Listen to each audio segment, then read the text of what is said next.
Noi abbiamo avuto questi fondi dalla Regione dedicati esclusivamente al ripristino della passeggiata a mare di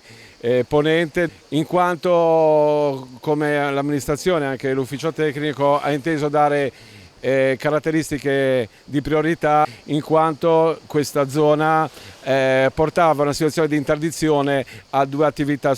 turistico-balneari. Abbiamo sviluppato il 90% dei lavori proprio in funzione di garantire una transitabilità immediata, e dove non abbiamo potuto fare ciò perché portava un rallentamento ai lavori, abbiamo costruito degli interventi, le opere provvisionali come quella passerella che garantisce in sicurezza il passaggio e comunque ci permette di lavorare nei tempi, tra virgolette, quelli che si possono divenire morti in quella zona per ripristinare quella parte ulteriormente danneggiata ma che non compromette la fruibilità della passeggiata. Abbiamo fatto un punto anche su quelli che sono gli interventi che dovranno essere fatti da adesso alla fine del 2019, poi nel 2020 e nel 2021. Abbiamo tutta la parte di Levante da finanziare, abbiamo altre opere di messa in sicurezza che non sarà solo ripristino di protezione civile, ma aprirà al tema della resilienza e quindi alla difesa del suolo e quindi alla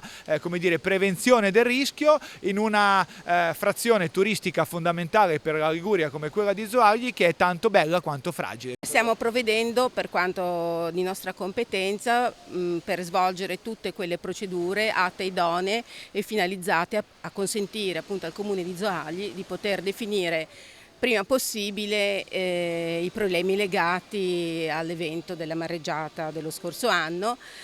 onde consentire ovviamente a questo Comune di poter nuovamente fruire ai massimi livelli di quelle che sono le sue perle, quindi la passeggiata di Levante e di Ponente.